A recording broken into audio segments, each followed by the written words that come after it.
Hello, everyone. Readers A32 back again with another How to Play. Today, join me on a little trip to Nottingham as we look at how to play Seraph of Nottingham. This is the second edition by Simon. It's actually won some awards. It's been around for a number of years now, I think 10 or 12 years. I don't remember how long. It's for 3 to 6 players, ages 14 and up. It takes about an hour to play. And what it is a game that is about bluffing and bribery, 100%. Now, what do you get for components? You get these player boards. Each player is going to have one, and I should probably set them up the correct way here. There's a character on one side. There's no name. You can, role play that, make up your own name if you want. And on the other side is the important stuff, as you'll see. And I got one off to the side here as well for this player. Let me just organize this a little bit, make sure everyone is in camera view here. I'll just do it like that.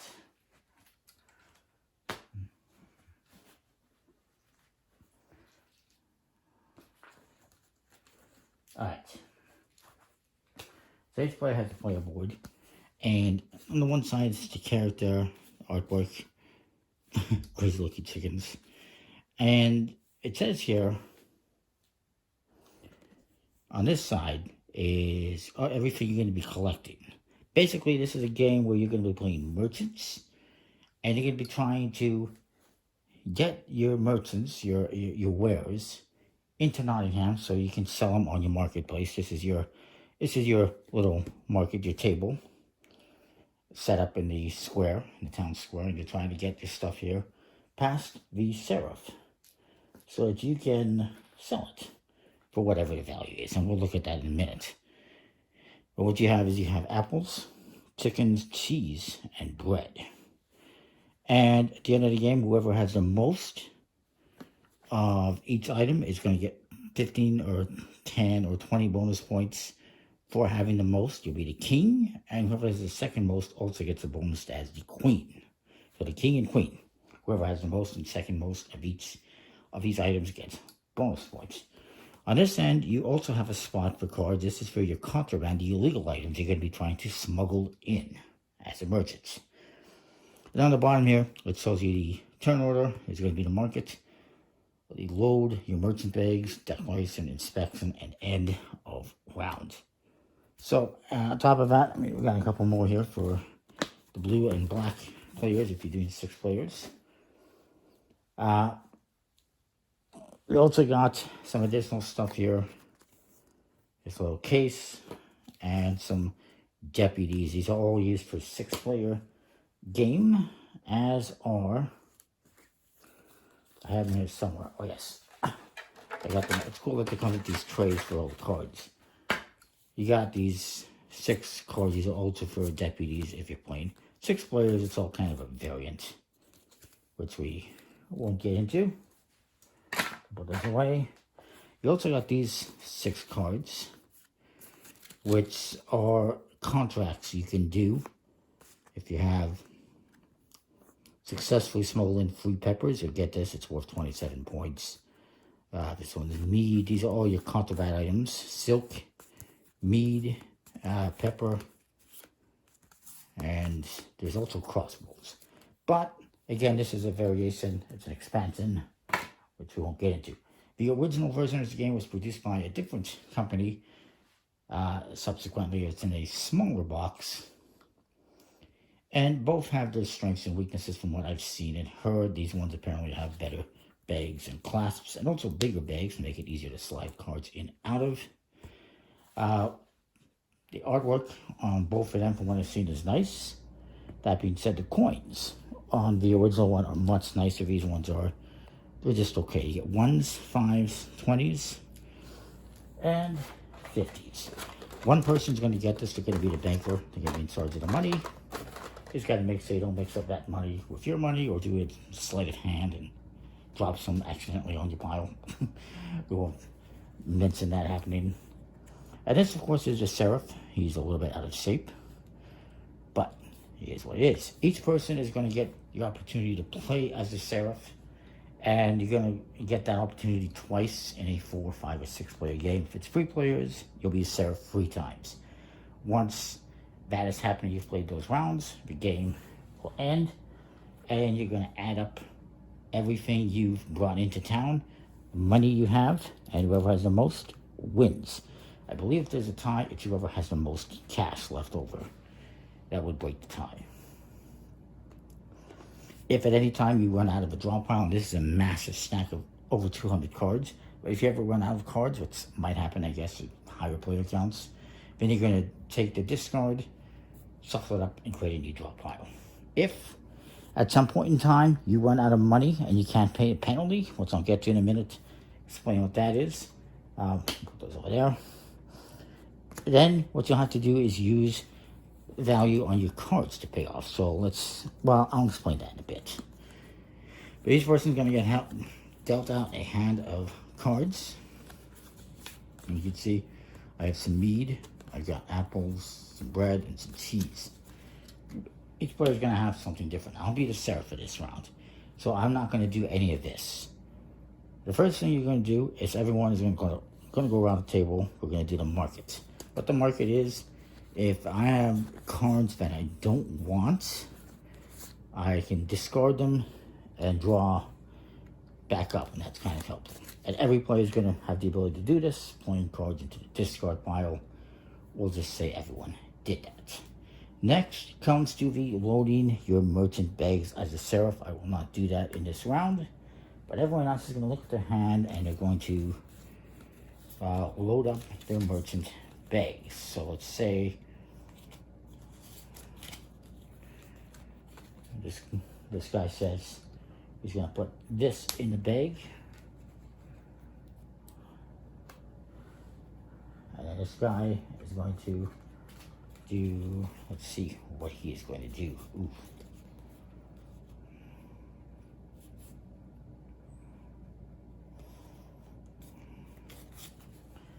Maybe he's going to do that. Once you snap it in, you're locking in your decision. You can't change it. You cannot open it once it's shut, only after everything is done. And then this guy, see what he's got.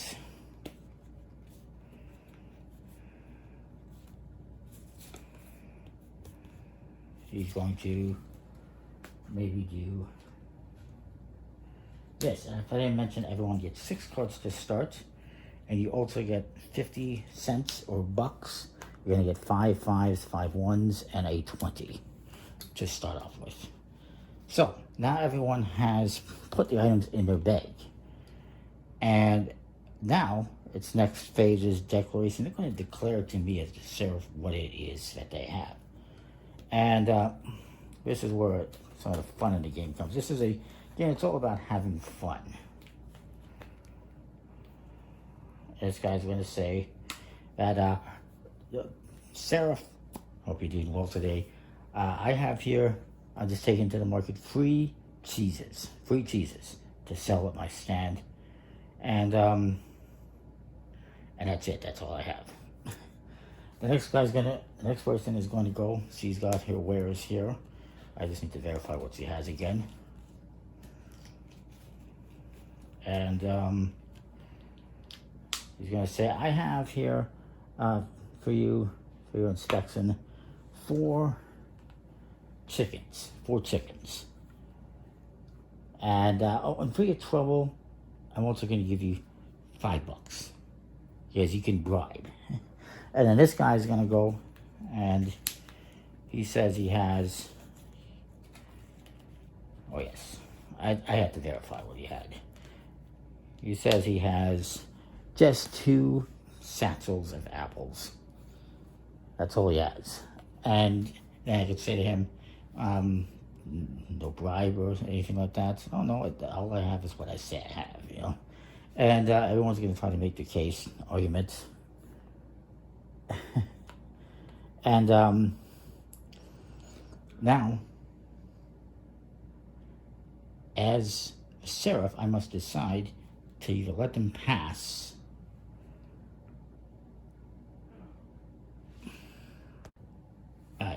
So, as a serif, I have to decide if I believe them or not. So, I said, you know what? I think I'm going to inspect this. And this person, they bribed me $5. It's suspicious, but you know what? I say I'm gonna. She said 4 chickens, right? I'll take the money and I'll let you slide. And then I'm gonna inspect this one as well.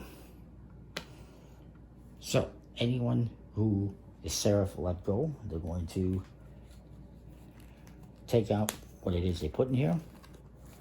He said he had 4 chickens. He lied. But you're not going to know that. You're going to know that he lied because he's going to put the contraband underneath this end here, and the other items, which were chickens, are going to go, I'm going to put this out of the way, the chickens are going to go underneath this slide here for chickens, just like so.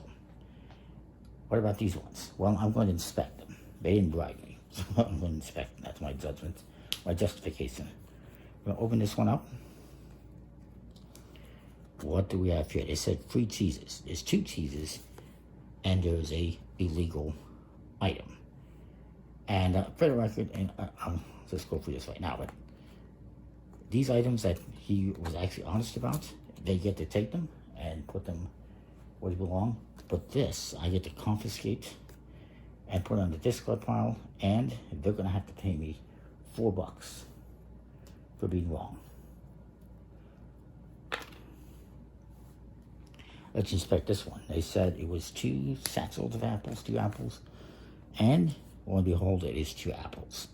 In this case, because I was wrong, I have to pay them the penalty. These are the scores you're going to get, and these are the penalties in red. So they're going to get to keep these because of what they said, and I have to pay them $4 for the penalty. And you're going to go around the table like this. Now, I'm going to pass this over. This person's going to be the serif. And I'm going to put stuff in my bag. Everyone's going to draw back up to 6 cards to begin with. So, however many there was. I don't have to do that because I still have 6. But everyone else draws up to 6. And, yeah, you go around the table like that, trying to bribe and bluff your way to success. You're trying to get these past the serif. He failed, obviously. Now, I believe, if I'm recalling correctly, when you do the first part here to mark it, you can actually draw from the discard pile. If you draw this from the discard pile, people are going to be like, that's suspicious. And then they're going to think, well, maybe, if I'm the serif, I'm going to think, well, maybe you just put that in your bag to try and slide it past me. Or maybe you're trying to use that to bluff me and making me think that you're actually using it, but you're not. So, all sorts of little things you have to think about. It's a fun little thing, that's for sure. If you ever don't have enough money to pay for the penalty, then you have to give up cards to make up the value difference. So if I owe $5 and all I have is $2, I would have to give up a card as a penalty. That being said, you can also use a card as a bribe. You can say, let's just say this is here. The person could say, you know what, how about I give you $2 and a loaf of bread for your trouble as a bribery. You can use cards as bribery. You can use coins as bribery. Another way you can bribe is you can say, you know what, if you let me slide this time, I don't have any money to pay, but if you let me slide this time, I'll let you slide next time. That being said, there's nothing you can actually do to make sure they uphold the end of the bargain on that, but that's something else you can do. Now, the other thing I was going to mention is, let's say this guy had in his bag, he had contraband and 2 cheeses. Well, if he wanted to, he could say he had 3 cheeses, but he only has 1 cheese, he has an apple, and he has contraband. In this case, he would lose both of these. You'd get this one, and you'd have to pay a fine on both of those. $6 for lying. So yeah, it's an interesting little game. A lot of fun. You got